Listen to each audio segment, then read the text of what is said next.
나름 베스트셀러인 책입니다. 파리의 심리학 카페. 제가 오랜만에 제 돈 주고 산 책인데요. 근데 사실 저는 이런 심리 치료 상담 관련된 에세이 책을 그렇게 좋아하지는 않습니다. 왜냐하면 거의 다 좀 비슷비슷해요. 비슷비슷하고 또 상담 에세이를 아주 구체적으로 쓰기가 사실은 어렵기 때문에 이게 또 뭐 소설도 아니고 그렇잖아요. 그래서 사실은 좀 너무 비슷한 말들이 계속 반복되는 경향성들이 있어서 제가 개인적으로 이렇게 존경하는 어떤 교수님이 쓰신 그런 어떤 에세이 책 말고는 잘 사진 않는데요. 사실 이제 이 책을 샀던 것은 이제 그런 책이 아닐 거라고 생각하고 산 겁니다. 파리의 심리학 카페, 갤리온에서 나온 책인데 이 갤리온이 웅진 이제 출판사 브랜드예요. 그래서 뭐 당연히 출판사 크다 보니까 홍보도 많이 하고 해서 저도 뭐 라디오나 뭐 언론에서도 워낙 이제 많이 봐서 전 꼭 좀 흥미가 간다 이렇게 좀 생각을 했거든요. 여기 위에 보시면 더 이상 혼자가 아닌 그곳 심리학 카페, 여기 보시면 외로워하지 마라 당신은 결코 혼자가 아니다. 또 여기 보세요. 매주 목요일 18년간 916회 열린 파리 바스티유의 심리학 카페. 대단하죠. 18년간 대략 1000번이 열린 그런 심리학 카페랍니다. 그리고 그곳을 다녀간 5만 명의 삶에서 찾아낸 일, 사랑, 인간관계에 대한 심리학적 통찰 28가지. 여러분 어떤 그림이 그려지시나요? 저는 심리학 카페가 있고 거기에서 사람들이 그러니까 1대1의 상담이 아니라 그 중에 한 사람이 일어나서 자신의 일을 이야기하는 거죠. 그러면 이제 이 책의 저자이자 이 심리학 카페 주인장인 이 모드 르안, 이 사람이 거기에 대해서 자기도 얘기도 하고 또 그와 비슷한 어떤 어려움을 겪었던 사람들이 자신의 경험도 이야기하고 나름의 뭐 해결책이든 조언이든 이렇게 얘기를 하면서 이 사람들이 그런 어떤 열린 공간 혹은 어떻게 보면은 완벽한 집단 상담은 아니긴 하지만 그런 집단이라는 형태에서 어떤 뭔가를 얻어간 그런 이야기들이 있겠구나라고 생각을 했습니다. 근데 아니에요.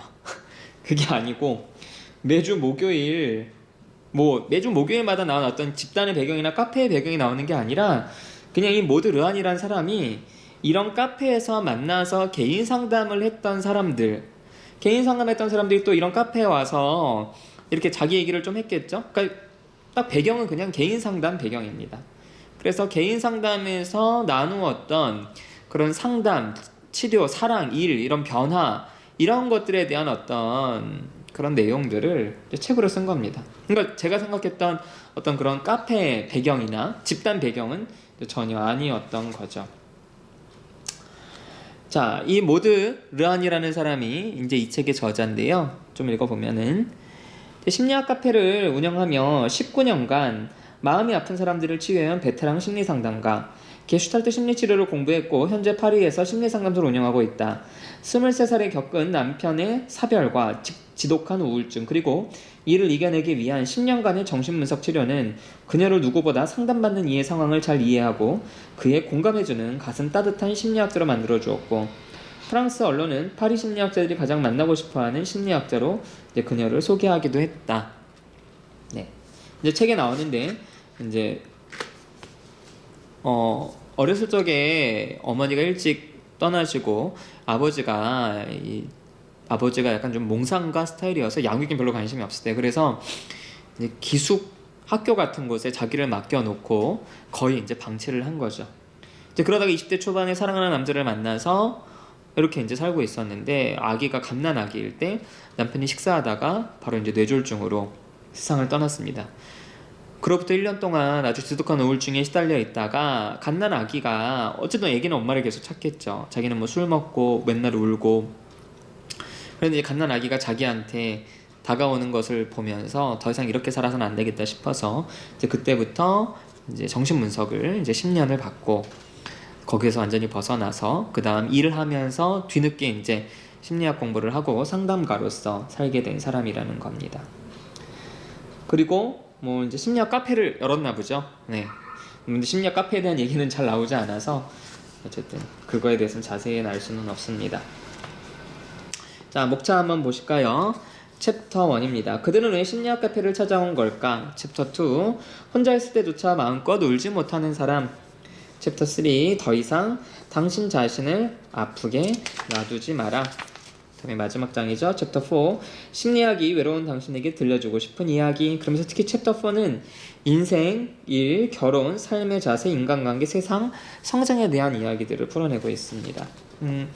이 책을 읽으면서 뭐 그나마 조금 위로가 됐던 것들은 기존 심리학자들이 했던 이야기들을 아주 적절하게 인용을 해놨습니다.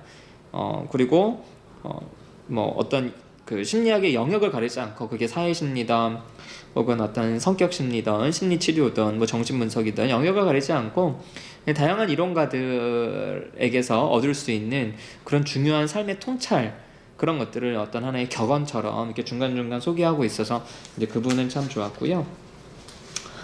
그리고 사실 이걸 읽으면서 사실 이제 동화에 대한 부분들은 예전부터 저도 동화가 아이들에게 어떤 부분에서는 좀 꿈과 희망을 주기도 하지만 너무나 자연스럽게 이야기 속에서 우리도 모르는 어떤 좀 왜곡된 생각들을 심어주는 게 있는데, 이제 그런 생각들을 좀 했었는데요. 여기에서는 그거를 조금 그 부분에 그런 것 중에 이제 하나를 이야기를 하는데요.